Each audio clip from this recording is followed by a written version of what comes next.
It looks great, doesn't it? Very clear.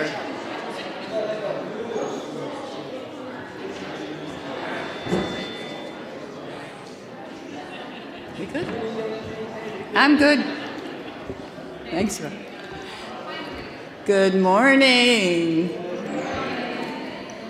Good morning. Good morning, everybody. And welcome to First Unitarian Church of Providence, where we love beyond belief. My name is Peg Boyle, and I am the worship associate today. This is the fresh day that we have been given. May we make the very most of it together, starting now.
Good morning again.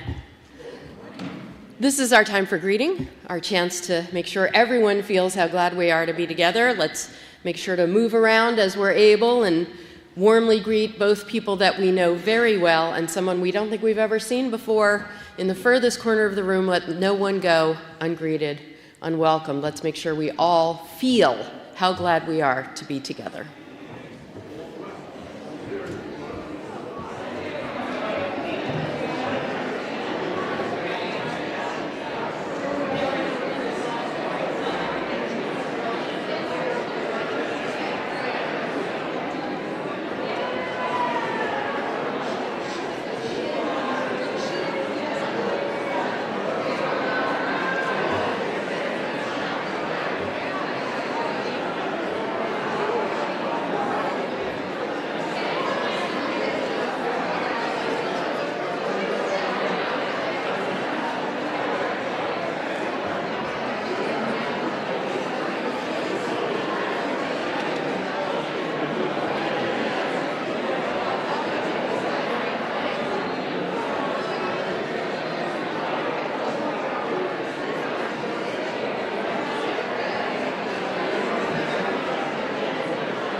And before we join in our chalice lighting, can we all face the cameras to the right of the organ and wave and say good morning on the count of three to everybody tuning in? 1, 2, 3. Good morning. Good morning, everybody who's with us from afar.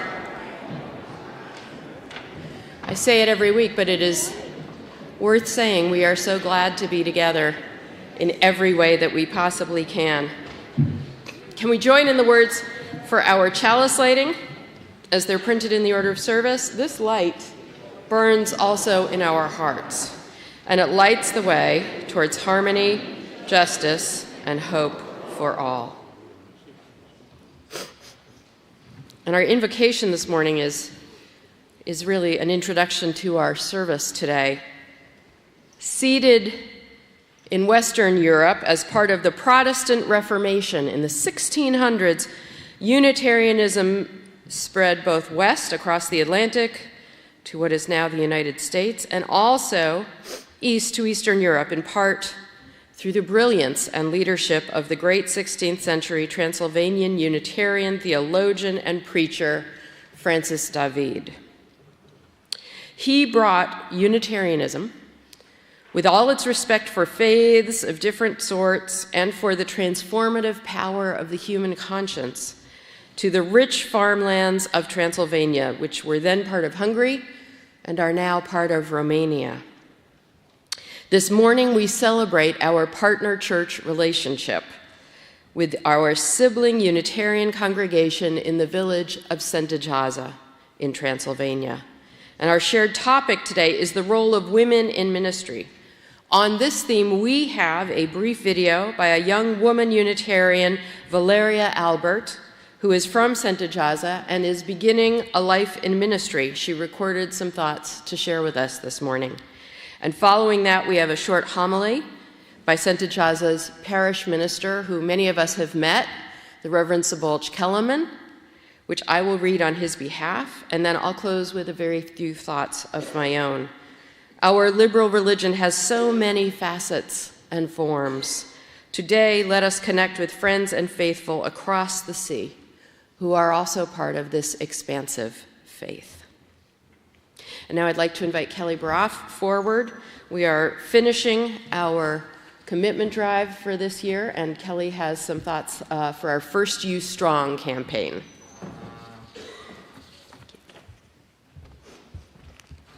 Good morning. Let me know if you can hear me okay. My testimonial has a title. I'm going to put these on. What I didn't know I needed. Like reading glasses.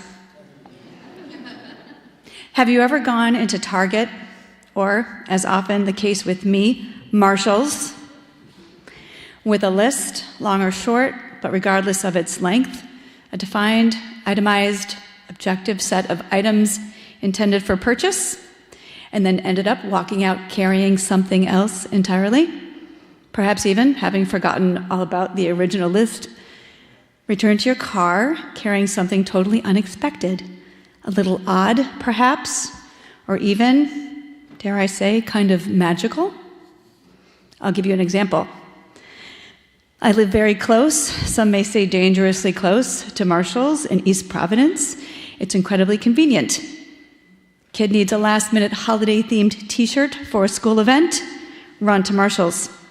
Need an extra casserole dish for Easter brunch because you realized a little too late you brought a friend a lasagna within the past year and may have forgotten to get the pan back? Marshall's.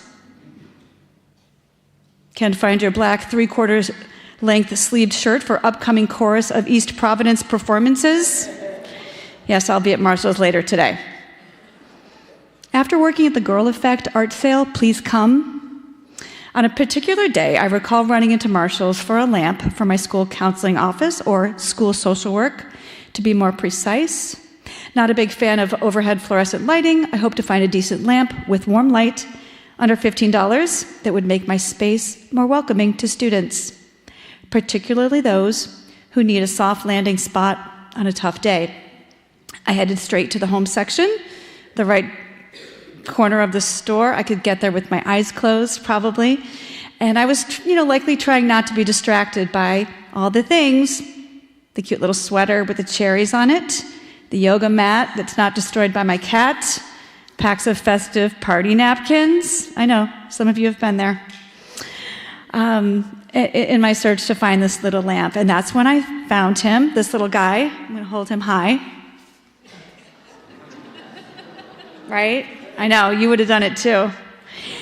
So I did not find a lamp that day. I think I ended up finding one in my basement, but this little guy made it to my office, and he stayed there with me, my little buddy, perched on my bookshelf, right next to the comfy chair where kids would land, on those tough days, and it was in my space for quite a few years. The students named him Chill Puppy, which was very fitting. He used to have a tiny name tag, but that's long gone. But it helped many a kid through many a tough moment, and me too. Chill Puppy did very good work. Okay, back to UU. So in 2007, my husband and I moved from Denver to Providence. And we were seeking to get closer to family. His parents were in New York, my sister and my mother in New Jersey. And I was pregnant, and we had made the not-so-tough choice to leave our jobs, our friends, and the mountains to come here. A state that I did not know at the time was the Ocean State. I had no clue. Why was it not a tough choice? My mom was battling cancer, and I wanted to be close to her, or closer. And then, very sadly, she passed before we moved. But we moved anyway, and my husband found a great job at the Met High School, where he still is there, and his parents delighted us, delighted in having us being so close.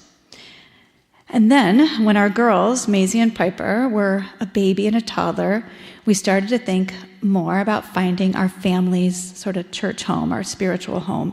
And to be honest, we were not thinking about ourselves. We were thinking about our kids, which is sometimes the case.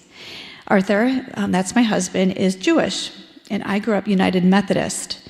And neither of us felt very connected, at least spiritually, to our faith traditions.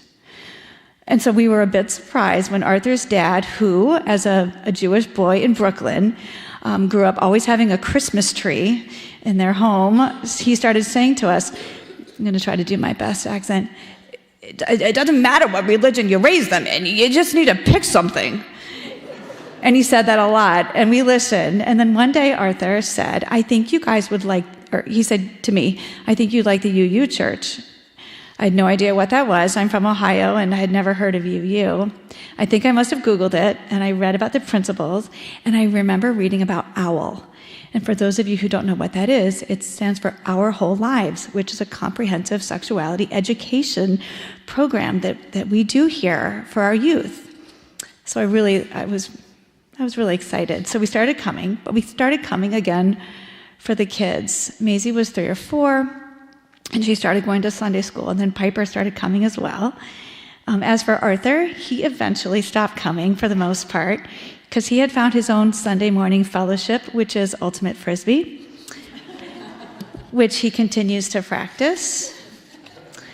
And me, I found that back corner over there in that spot where the sun comes through the window, providing such warmth and comfort. And most mornings, I would sit there and I would cry. I was usually alone, and I was occasionally hugged by a stranger until my dear friend Molly started coming too, and we'd sit together. And sometimes we still do when I'm not sitting with the choir. So what I didn't know I needed was to grieve the loss of my parents, and to grieve the living loss of being a parent without parents, because my dad had died too. And then there was Kathy, the DRE at the time, who decided that I needed to teach Sunday school, and I did not think I needed to do that.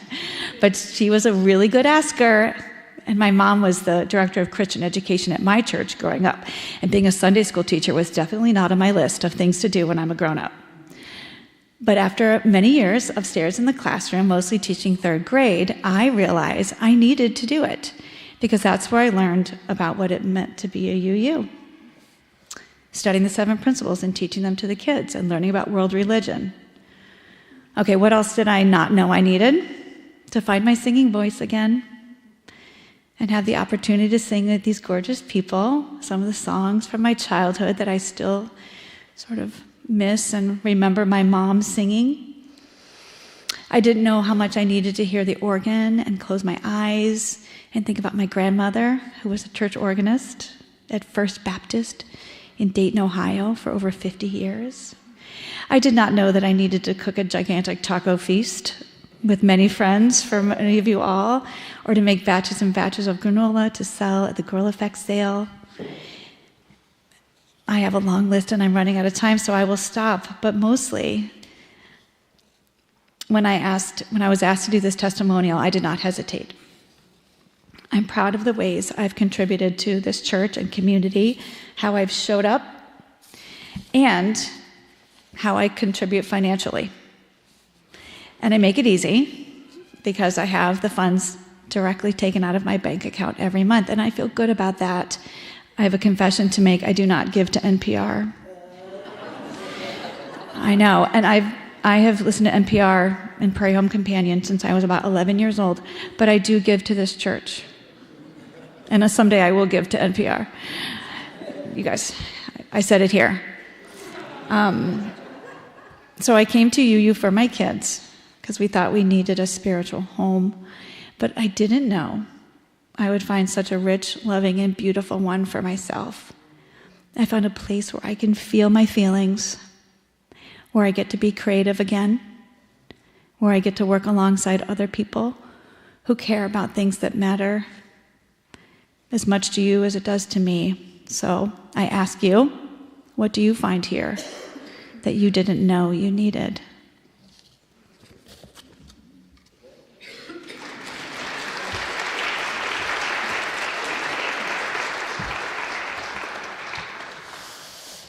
Can we join in the words for sharing our covenant after that beautiful testimonial? It's in the order of service. No one is ever required to say this, and everyone is welcome to.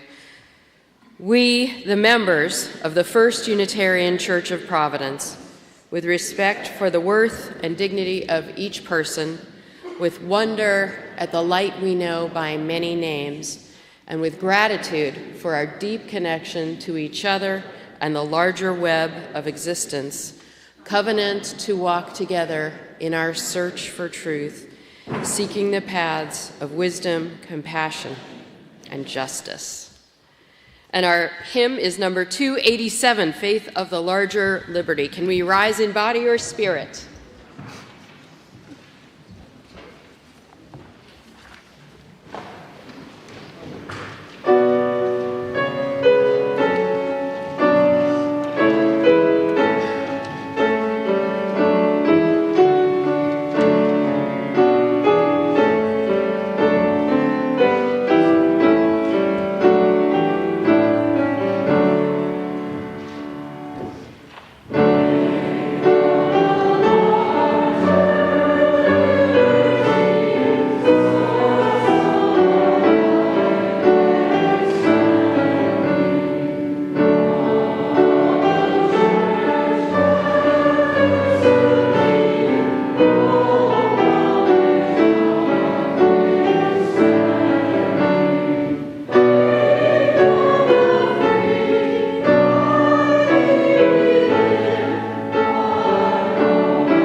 Seated.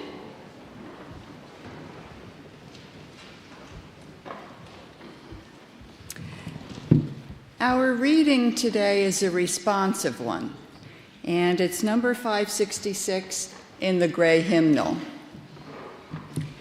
I'll read the text in bold, and you are welcome to read the part that's italicized. In this world, there have always been many opinions about faith and salvation.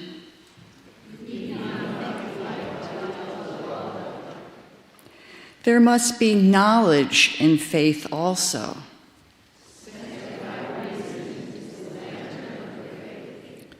Religious reform can never be all at once, but gradually, step by step.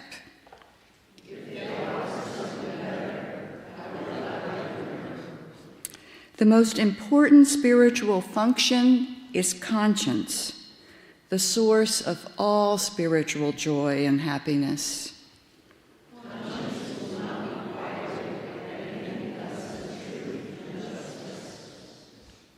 We must accept God's truth in this lifetime. Salvation must be accomplished here on earth. Edge O's Eshton.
Good morning, church.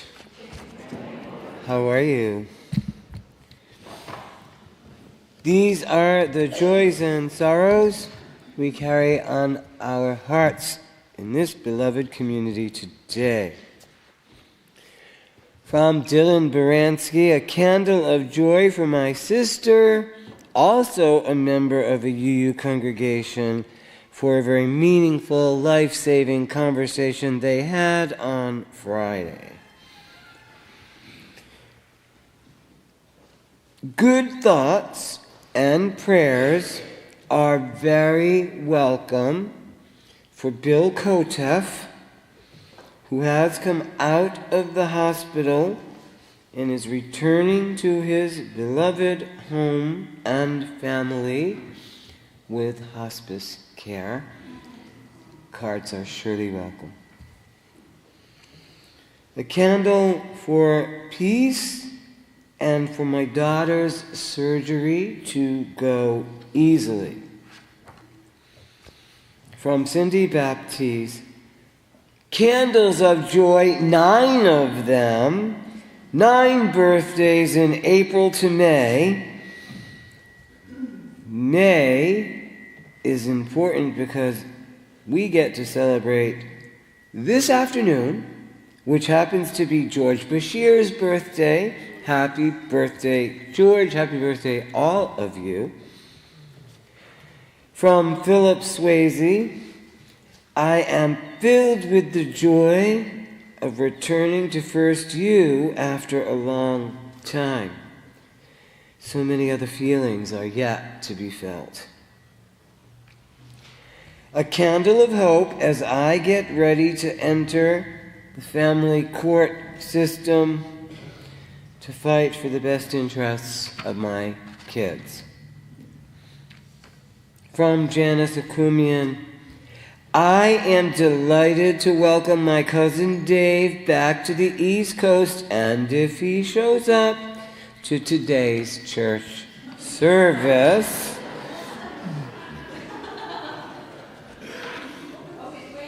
There. There you go. And a final candle for me. You all commented on this stole, which was handmade in Transylvania and gifted to me on my ordination by the Reverend Jean Navius. And today happens to be the 20th year of my ordination. There you go. Let us gather our hearts and minds for meditation and prayer and personal reflection. Please take a deep breath. Quiet ourselves. One more.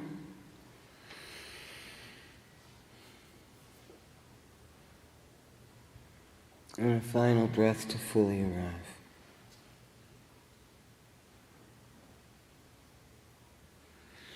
This is John Daniel's A Prayer Among Friends. Among other wonders of our lives, we are alive among friends, partners with one another. We live here in the light of this unlikely world that isn't ours for long. May we spend generously the time we are given.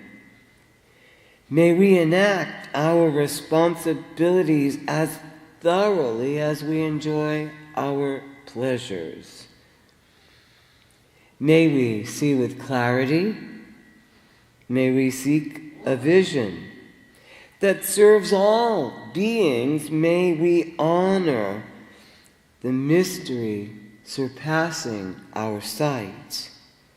And may we hold in our hands the gift of good work and bear it forth whole as we were born forth by a power we praise to this one earth, this homeland of all we love.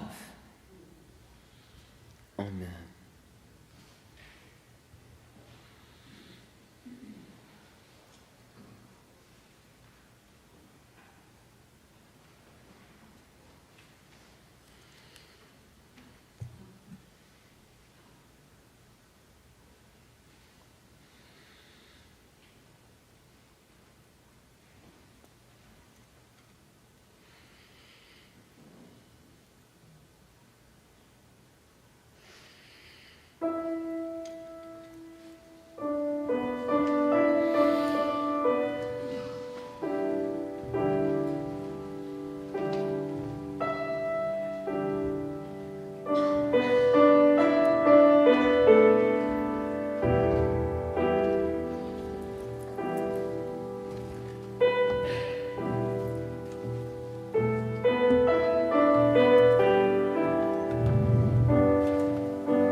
God bless you. My name is Valeria Albert, and I am a third-year Unitarian theology student at the Protestant Theological Institute of Cluj-Napoca. I come from Transylvania, from the foot of the Hyrgita Mountains, specifically from the Unitarian Church of Szentegyháza.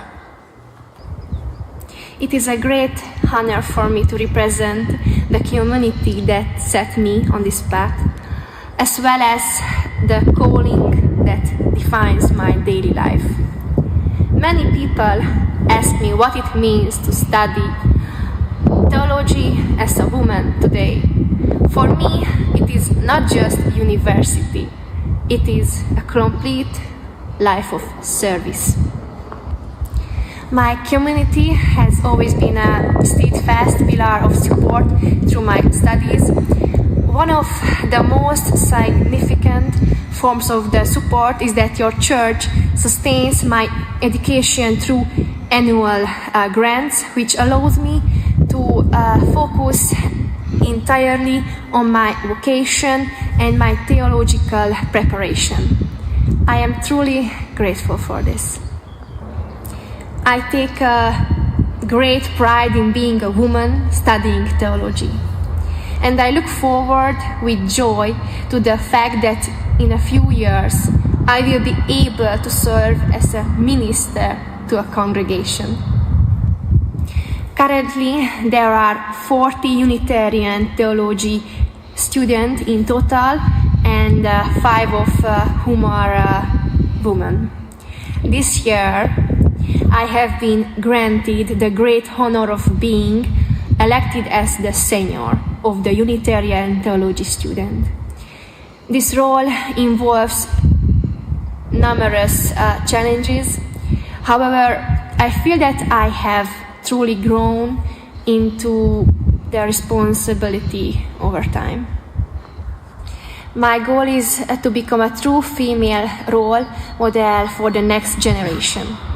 At the same time, while the academic workload at the seminary is often truly demanding, every difficulty is worth it in the end. Thank you for being part of my journey and for strengthening the bonds between our communities. Your support is not just financial, it is a spiritual encouragement that reaches all the way to Transylvania. I hope that one day I will have the chance to meet you all in person. May God's blessing be with you all.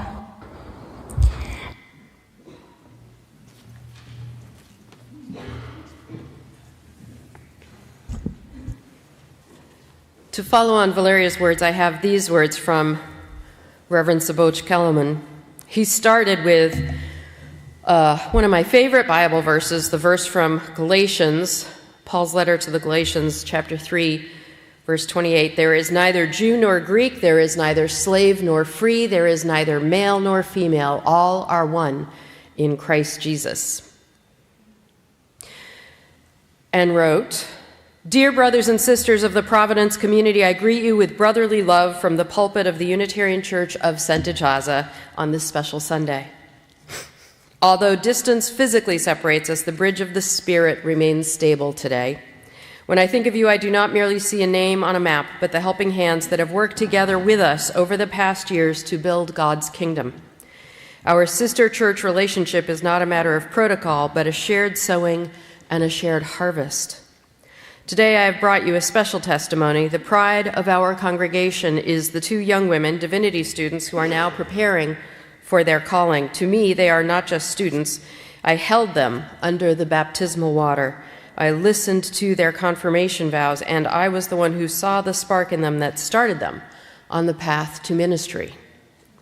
But this journey would not have been so smooth without your help. You supported their studies not only with your attention, but also with your financial sacrifice. What you gave, you were not supporting a distant institution, but two living vocations, two future ministers in whom our shared faith lives on. Thank you for believing in them and in us. For me, the question of women in the ministry is not a theological debate, but a family and spiritual heritage. Let me share a personal story with you. My grandmother of blessed memory also graduated in theology, specifically in England, at a time when it was still unimaginable in the Unitarian Church for a woman to don the mantle and be a settled parish minister. She could only, he put that in quotes, she could only serve alongside my grandfather, her minister husband. She was there in the background, helping, teaching, and comforting, but she could not officially stand in the pulpit. Their quiet strength, erudition, and faith laid the foundation for my own calling as well. She was the seed that went into the ground so that we might grow into a shade-giving tree today. As the grandson of such a grandmother, I not only understand but deeply feel the importance of women in the ministry. In it, I see the fulfillment of divine justice, that the soul has no gender and God's calling is addressed to everyone. Brothers and sisters, today we have reached the point where those little girls I once baptized are now confidently preparing for what my grandmother could only see in her dreams. This is progress, and this is grace. As we gather today, know this. Thanks to your support, these young women have received not only knowledge, but also dignity and opportunity. You have torn down walls together with us. May God bless the community of Providence, all its members and its leaders. Let us remain in this community of love, carry each other in prayer, and rejoice together in the fruits of our shared sowing. Blessings and peace. So now, to me, back in the 1700s, by which I mean, let me be very clear, I think I was unclear last year. Now it's me speaking on my own behalf. That was Sebulch, this is Liz. Okay. There was unclarity last year, which is unfortunate. Back in the 1700s, the renowned 18th century abolitionist, writer, and theologian Samuel Johnson, who is perhaps most famous as the creator of one of the earliest English dictionaries. Samuel Johnson memorably declared, "Sir, a woman's preaching is like a dog's walking on his hind legs. It is not done well, but you are surprised to find it done at all."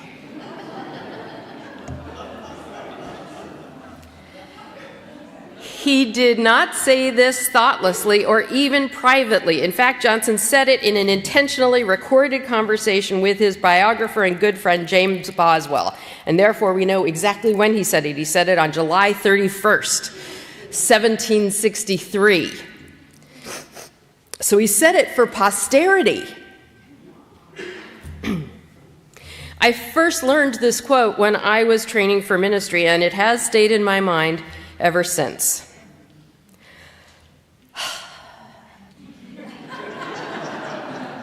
Where to start? Well, did you notice a dog's walking on his hind legs? Even the dog is male. What the what? Let's go to a constructive place. Who is Johnson even talking about? In fact, and I've never actually investigated this quote until this week, and I have to say I did enjoy finally diving in after it has just kicked around in my brain for so many decades. Who was Johnson even talking about? There were a number at the time, 1763, of women preachers he could have been talking about. Sarah Crosby, the very first woman allowed to preach in England by John Wesley, the founder of Methodism. Mary Bosanquet Fletcher, a prominent voice in faith who believed women had what she referred to as an extraordinary call to preach. Sarah Ryan, who often partnered with Sarah Crosby and Mary Bosanquet Fletcher in their ministries. Sarah Mallett, a lot of Sarahs. Sarah Mallett, another Methodist, an itinerant preacher who was also authorized by Wesley. And many, too many to name, many Quaker women were ministers, fully not just authorized to preach, fully accepted as ministers by the Quaker faith. One such is the apparently very well-known Irish preacher at that time, Abigail Craven.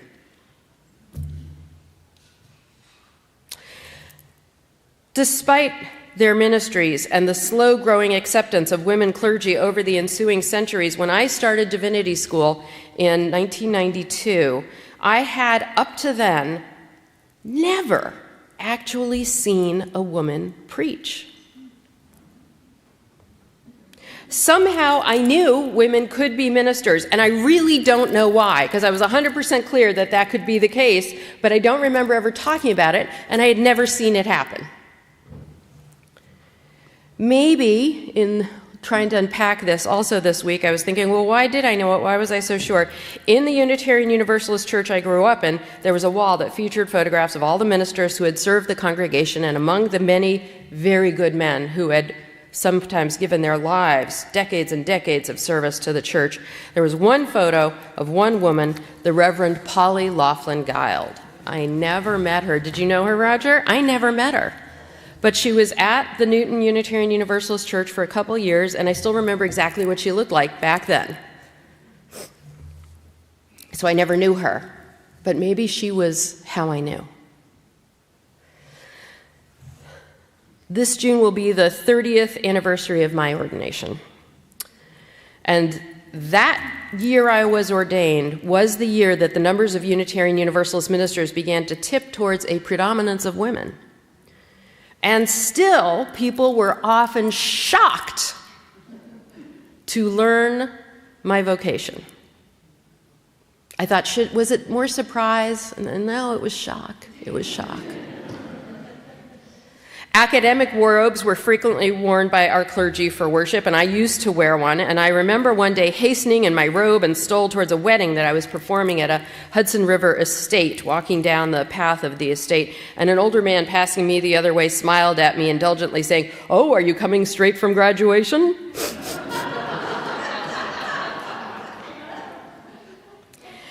And I also remember in those years, the young bridal couple who came to meet with me about their wedding, it turned out the groom was already a member of the congregation. It turned out they were there to ask me for contact information for a male colleague. They wanted information about some male Unitarian, any male Unitarian Universalist minister, because the bride felt the ceremony wouldn't be legitimate, wouldn't feel real, unless it was performed by a man, which she felt okay saying. And on the one hand, there's trust there, which there ought to be in a minister, and on the other hand, so this was, somebody's asking what year it was. It was at the first congregation I served as a solo minister, so that was sometime between 1997 and 2000. And I could keep telling more stories. Some of them are funnier, some of them are more appalling, but I won't. On the other hand, I also remember the story that Susan, a congregant from the First Parish in Lexington, told me back when I was their interim assistant minister under the leadership of the wonderful Reverend Dr. Helen Lutton Cohen, who was then the senior minister at First Parish. And one of the First Parish families had gone to the Deep South for a holiday visit with relatives, which had included attending Sunday worship at their extended family's conservative Christian church. And the whole family, including the whole First Parish family from Lexington, had gone to the service, including their 2 very young daughters. And they were a little, uncomfortable about what they might hear, but they were like, this is what we do, and they went. This was a long time ago. This is like 95 to 97, somewhere in there. And as the male, of course, climbed into the pulpit of that Deep South church to deliver his sermon, Susan's youngest daughter leaned over to whisper in her ear, "Mommy, can men be ministers too?"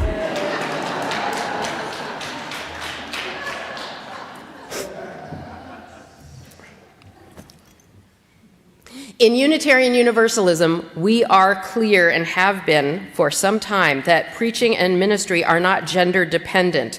Neither women nor men, nor those of any gender identity, or none, are especially called or especially worthy to preach.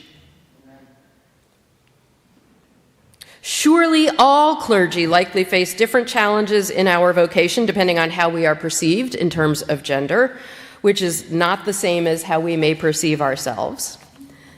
But our faith affirms that anyone can be powerfully called to preach and minister, and this vocation is not a right, a privilege for any who hear the call and answer. Reverend Kellerman spoke in his homily about sowing and harvest, about heritage and fulfillment, about the soul's recognition beyond gender, and the divine calling to everyone. And I wholly agree with him and rejoice that it is no longer shocking or even surprising for Unitarian Universalists when a woman or a gay person or a trans person or anyone of any color or heritage or identity turns out to be a minister, a preacher. After all, as Dr. Johnson also noted, great works are performed not by strength, but by perseverance. Centuries, generations, countless individuals, known and unknown, with the honor and courage to live out their call in the face of prejudice, have created a richer harvest for all of us now, who are blessed by the examples and service of all good ministers of all identities.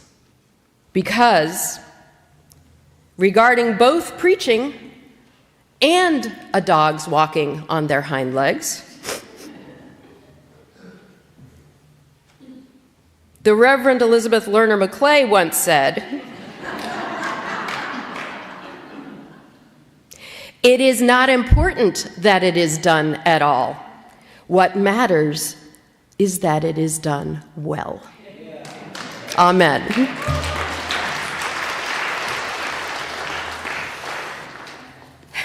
Our second hymn, Spirit of Life, is one that has become special to partner church programs across our continent because it has been translated into a number of languages meaningful to partner church congregations, including Hungarian. So I believe we have Betty Finn coming up now to share the words for Spirit of Life in Hungarian, after which we'll sing it together in English. It's hymn number 123 in your gray hymnal. Jó reggelt kívánok! I think we should sing it in Hungarian. Just listen to the words. Just kidding. Isten lelke, jöjj el hozzánk. Add meg szívunk minden osznet nagy álmat. Jöjj a szelel a tengerben.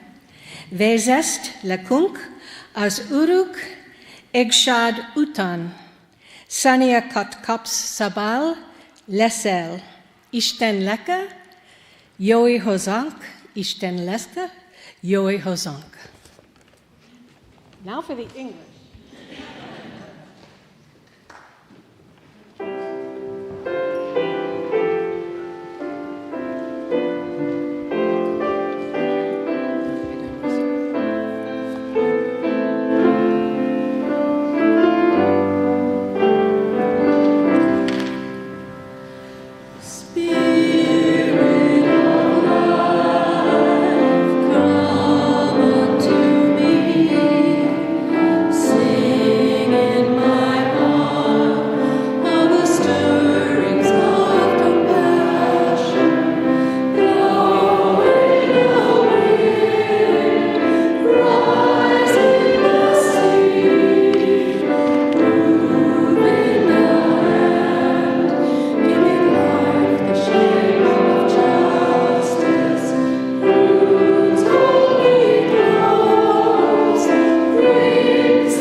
Our offering this week is a community collection in support of our partner church program, and I have a message combined from the partner church program and Reverend Kellerman to support this offering this morning. Over the past years, we have helped our brothers and sisters in distant Transylvania on many occasions. Our motivation has always been the principle that it is better to give than to receive. A person truly grows great when they look beyond themselves and find ways to share their soul and their life with others. Our support for our brothers and sisters has always been purposeful. They live in Transylvania under humbler circumstances, and in their immediate proximity, the thunder of war can be heard, as weapons have been firing in Ukraine for 4 years now. Furthermore, due to the strained economic measures of the European Commission, their economic existence is in a very difficult position. The conflict in the Middle East involving Iran and the closure of the Straits of Hormuz are both taking a heavy toll on the economy. Today, our brothers and sisters find themselves in a situation similar to when the Russo-Ukrainian war began and the economy collapsed overnight. At that time, we provided financial assistance to help church members living in deep poverty with basic food packages, and likewise school supply kits were given to children who are Unitarian or have Unitarian parents. The Women's Alliance also held a special collection providing health and hygiene packages to members of the sister congregation's Women's Alliance. Beyond this, it was a joy to support 2 theological students in their studies, providing them with necessary books and equipment. One of them is already serving a congregation, performing her ministry, and the other, Valeria, is now in the second half of her studies. It is heartening to see that we have been part of their lives, their progress, and their fulfillment. We thank everyone who supported these programs. This year, we once again asked our sister congregation what goals we might achieve together, and Reverend Sebulch answered, we must highlight the work of the Women's Alliance, who serve as the social engine of the congregation, visiting the sick, assembling aid, and supporting the elderly. In addition, last year, the parents launched a Sunday school program to lead our children toward a deeper and more steadfast faith, meaning the Sendechaza congregation. This program could also be jeopardized if the economic situation continues to deteriorate. Faith-based outings and the provision of basic education materials for the Sunday school could be cut, leaving only the meetings themselves. which may not engage the children for long. This is a community program where the spirituality of the future is of paramount importance. Please do what you can to support these programs. Let us together be the life of the present and the future. To their words, I only add, as always, thank you so much for all that you give and all that you do and all that you are. May we all be as generous as we are able.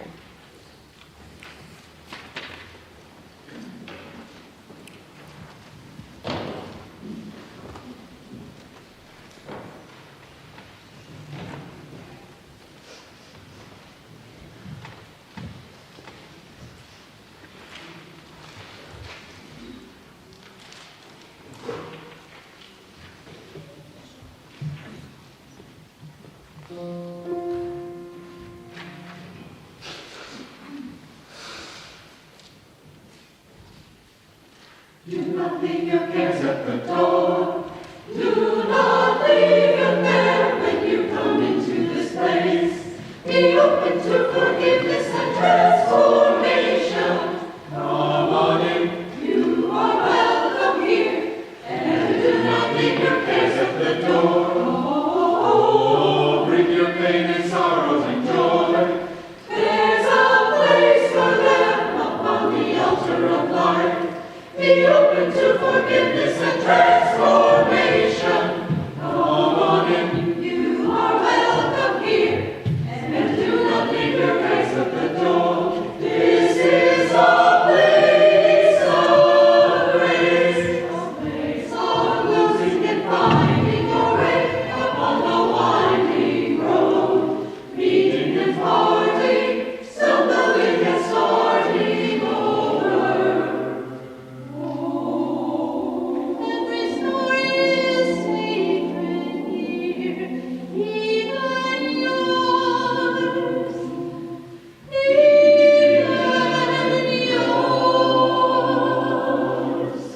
So come on in and do not leave your cares at the door. Do not leave them there when you come into this place. Be open to forgiveness and transformation. Come on in, you are welcome here. And do not leave your cares at the door. Amen. Amen.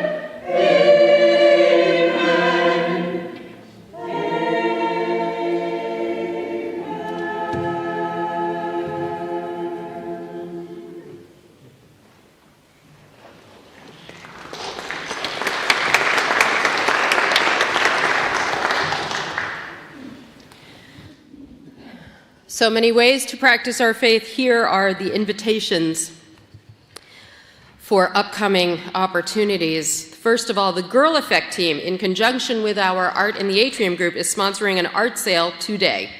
If you have not gone into the parish house yet and haven't seen the items yet, please be sure to stop by after worship. There are some amazing pieces by members and friends of the congregation. I agree, I already put one on hold. Everything is being sold for $200 or less. After you've browsed and purchased to benefit the Girl Effect, you can take one last look at the current Art in the Atrium exhibit. The new show will feature the work of our own Nancy Worthen as well as Renee Brooks, celebrating the soul of nature in an exhibit called Emerging with the Earth. The opening reception for this stunning show is this Thursday, April 16th, 5:30 to 7:30. Two great opportunities just this week to appreciate wonderful art. Also after worship today is a program offered by our partner church group. We will continue our celebration of the partnership with a presentation by our own Phyllis Cole and Betty Finn, who helped us with the Hungarian earlier. The presentation is called There's Something About the Women, a discussion about women in Unitarian Universalist history. We will gather in the auditorium after coffee hour about 12:05, but don't fill up on snacks at coffee hour because partner church folks are preparing some great treats for that program. And lastly, our World Affairs Committee invites you to this month's potluck next Saturday, the 18th. That's this coming Saturday, the 18th, starting at 5:30 with happy hour, dinner at 6, and a speaking program at 7. Sign-up forms are available in our First Few Times, which comes out on Friday, or the World Affairs table at coffee hour in the building next door. The presentation will be by First U member Chris Campanile and Professor Rudy Ben-Artzi, who is an Israeli-American, who is chair of the Political Science Department at Providence College. Chris and Rudy each visited the West Bank within the past several months and are going to share their impressions of what they encountered. They feel this is an issue that we could all be better informed about, especially given our connection to it as U.S. tax-paying citizens.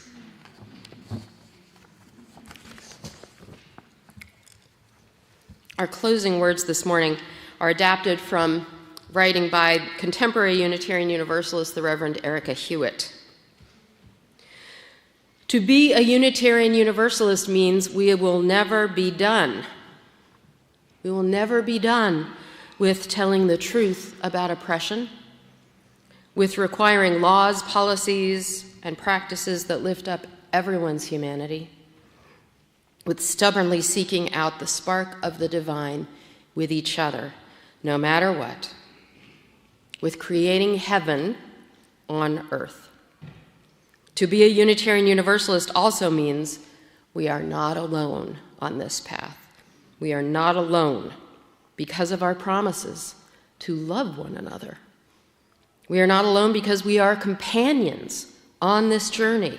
We grow ourselves into friends, helpmates, leaders, supporters, spiritual siblings, allies, helping one another become free, knowing none of us is truly free until we all are truly free.